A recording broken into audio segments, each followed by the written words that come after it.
I'm a loyal person. And I didn't fully appreciate how much people wanted to know there was a difference between me and President Biden.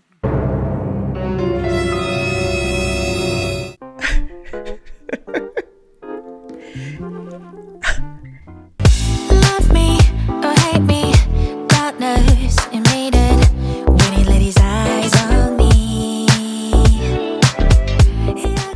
Hello everyone, my name is Rogan and this is the ThisBahamianGyal podcast. On my platform, I do social commentary and reaction videos.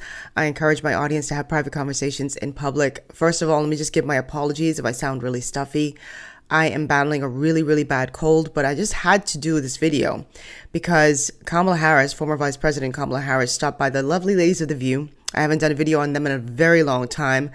And she was promoting her latest book, 107, which of course is a nod to the amount of time that she had to prepare for the last year's election. And I'm not going to do a lot of talking. I'm going to jump right into this, but I just have to say, after watching her episode or watching her interview, I just felt like she was in denial about a lot of things and still really wasn't taking responsibility for the failure. But before I get started, I have to say that I'm going to be stopping this video frequently, and that's for a very intentional purpose. I know a lot of you guys hate that, but the reality is The View, which airs on ABC, is owned by Disney, and Disney is very proprietary when it comes to its property. So I can't just let a lot of these things ride. I noticed that some content creators can have like super long excerpts and not get demonetized or not get a copyright strike and all that stuff. I don't know how they're able to do it. Maybe I'm just too small of a platform. But I'm definitely going to just be stopping it as we go along just to kind of stay in the safe zone. Hopefully, fingers crossed. Madam Vice President, before the election, 2/3 of Americans felt that the country was on the wrong track, according to an NBC poll. On issues like the border, cost of living, the perception of crime, 43% of Americans felt like Joe Biden's policies had personally hurt them. Understanding that many people saw you as an extension of Joe Biden, were there glaring warning signs that when there's only two options to vote on, that you missed going into Election Day? You know, I write about it, as you all know, in the book, and I know that's probably the first chapter you read is my chapter on The View. Okay, so that was a fair question. So let's see what her response is here.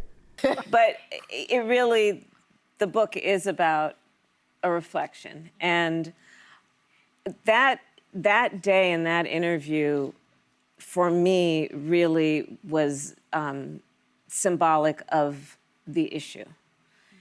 It did not create the issue, but it was symbolic of the issue, which is that I'm a loyal person.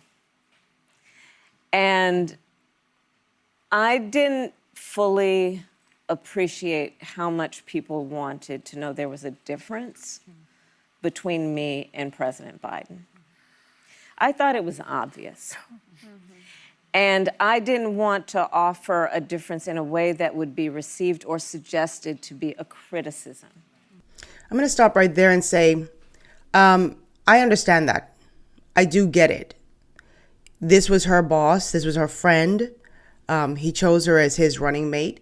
So people do feel a bit of conflict because they don't want to throw their friend, their boss, under the bus. But here's the reality.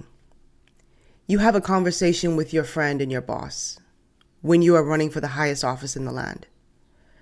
And you say, listen, they're going to ask me these questions because you have to anticipate every single thing that someone is going to say when you're going for the top role. It's like going for a job interview. And they're going to come at you at all angles, especially if it's a job like you're going to be making a lot of money or it's going to be a high profile job. They're going to come at you with some really big questions.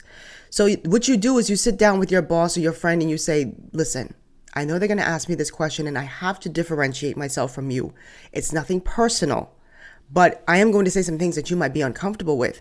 Because yes, you can be loyal to your friend, but America wants to see you being loyal and having an allegiance to the people. And so in that moment for me, she chose her loyalty to Joe Biden over her willingness to show loyalty to the American people. Some of you might disagree with that. But if I'm saying, if you're angling for a job and I'm the one to give you the job, I don't need to hear that you're beholden to the person who I'm trying to get rid of. I need to hear that you are willing to separate yourself from that person so I can look at you differently, so I could possibly give you a chance to represent this role. If that makes sense to you guys. So I get it.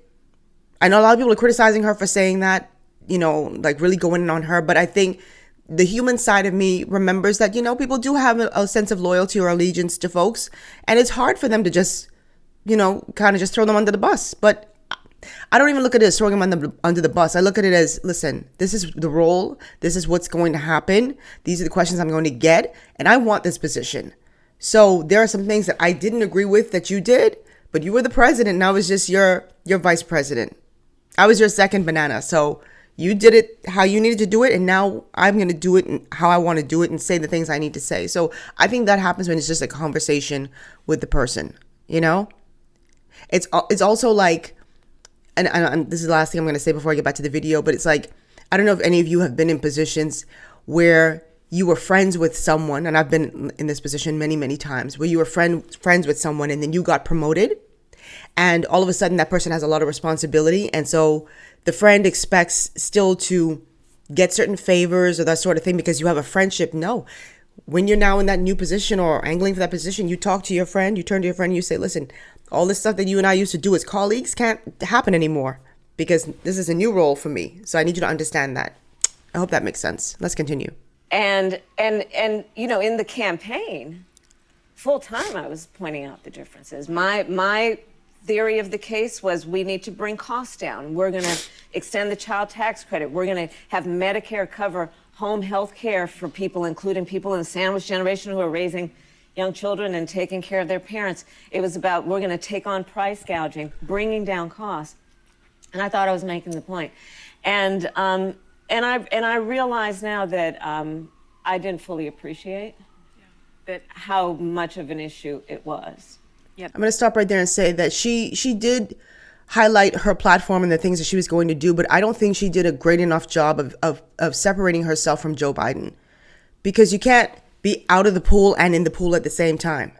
You know what I'm saying? So she didn't do a good job in that, in my estimation. I think she spent a great deal of time talking about how much of a threat Donald Trump was to the country. That's what I think a huge chunk of her focus was. And for me, sitting down as a voter, I really wanted to hear some differences. I wanted to hear, when I say differences not between her and Donald Trump, because he wasn't the president, but I wanted to know that what was continuing that there would not be a continuation of what we were witnessing or what we were experiencing. And I didn't feel, this voter didn't feel like that was happening enough. And again, y'all made it a two-person race. There are other people in the race. Y'all made it a two-person race. Just saying. Now, this part right here really took me out, and it has nothing to do with Kamala Harris. It has to do with my best friend, Sunny Hostin. You know how much I love her. But the lie that she just told right off the rip, take a listen. That President Biden was deeply unpopular. I did realize that. And when did she realize that? This is Sunny Hostin, who was badgering every single guest who came on, who had even a mild criticism of Joe Biden. And I mean, I feel like running the tapes. I don't got no time for that today.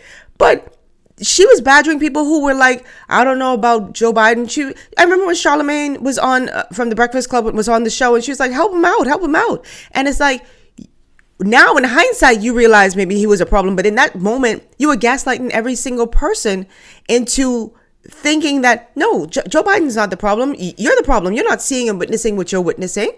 I like how people just engage in revisionist history. If I have the time, I'm going to just do a clip. If I have the time, that's a big if, to just put that statement, what she just made, alongside all of the other statements she's made about Joe Biden while he was running in the election, while he was in the campaign. That's just a bald-faced lie. Let me run that back. Yeah, that President Biden was deeply unpopular. I did realize that. And during your appearance, and you write about it, you say, everything about my appearance on The View was going well until it wasn't. And if you recall, you were here 28 days before the election. And I asked you if there was anything you would have done differently than President Biden during the past 4 years. And you said, quote, there is not a thing that comes to mind, end quote. You write you had no idea, you just pulled the pin on a hand grenade. In the moment, I knew. The Trump campaign weaponized your answer against you. Stop. I'm sorry. The Trump campaign did not weaponize her answer against him, against her. Every single human being who heard that response, and let me just narrow the focus to American voters, a lot of them were commenting hither, thither, and yon, all up and down social media, all across mainstream media, in the streets. Wait a minute, we're suffering under Biden, and this lady just admitted there's nothing she would have done differently? If she were president, there's nothing she would have done differently? It felt like it was going to be a continuation of the same. Any dingbat running against her would have used that. It ain't about weaponizing. It's like, hey guys, hey, I'm in the race and so is she. You all are suffering about what happened over here, but she's saying she wouldn't have done anything differently. Handle that. So anybody who was in a race and heard their opponent say that would have been like all over it. So that wasn't them just weaponizing anything. We gotta be straight about this stuff now. Come on. My question. And some, including James Carville and Jake Tapper, point to that answer as a turning point in your candidacy. Do you think that moment tipped the election? No. Good, because Sonny doesn't want to take the blame.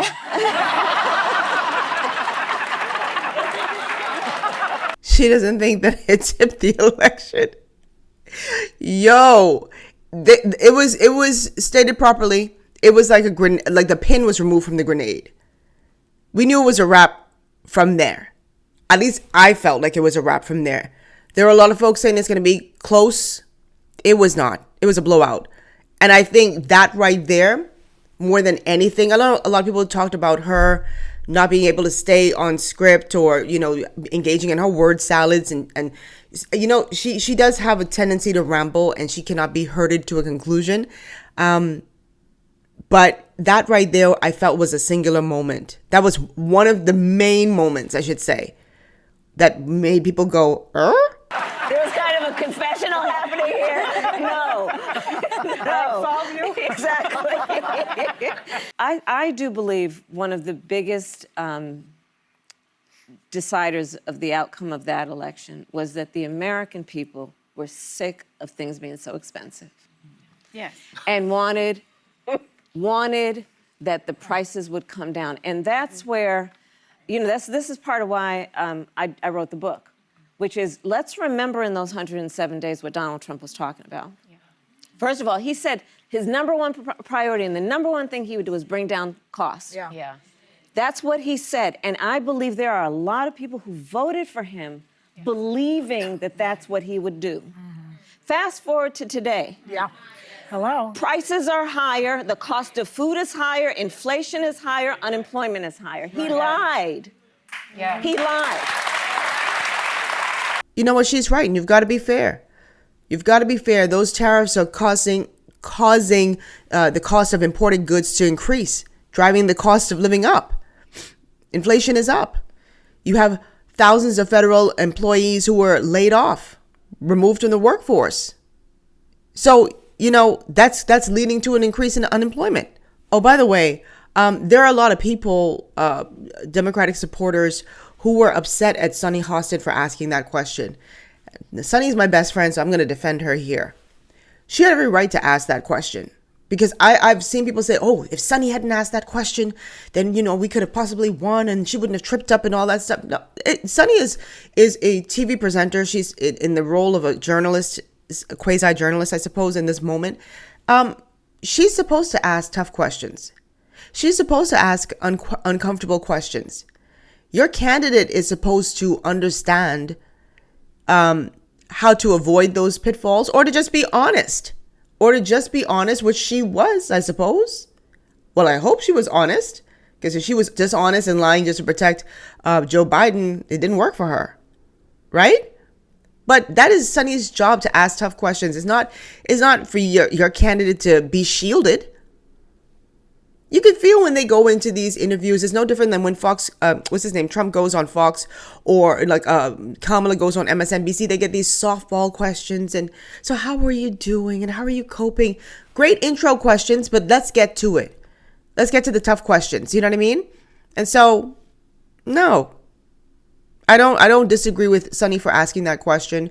And I don't even think she should feel bad about it. Kamala Harris is the one who failed. And she didn't answer the question appropriately. Anyway, let me know what you think about this interview. Like I said, I'm not putting the whole thing and I had to stop it. So thanks for bearing with me if you're still around. But let me know what you think about what Kamala Harris had to say. Do you plan on buying the book, The 107 Days? If you do, drop a book emoji down below in the comment section. Don't be shy. You know, we're all friends here. We family. Let me know what you think. I want to ask another question too. What do you think was the singular moment, or the single moment that kind of cemented in your mind that she would not win or could not possibly win? Because it was a blowout. She lost. But let me know, what was that moment for you? Was it her stance on the border? Was it, her answer to The View? Was it she just was not a likable candidate? Was it that you didn't have any confidence in her leadership style or her leadership ability? What was the one thing that you could point to? Some of you, if you want to do a top 3, you can do that as well. But let me know what that was for you. And I will see you all in my next episode. Hopefully I feel better really soon. Thank you so much. Oh, by the way, follow me on my blog, ThisBahamianGyal.com. Follow me on Instagram at ThisBahamianGyal. Same thing. ThisBahamianGyal TBG on Instagram. Oh God, my brain is in such a fog. ThisBahamianGyal TBG on TikTok. And of course, listen to the podcast version on Apple, Spotify, and iHeartRadio. And if you are listening on the podcast, please go to youtube.com/ThisBahamianGyal to watch the video. I will see you all in my next episode. Thank you so much. I love you. Toodles.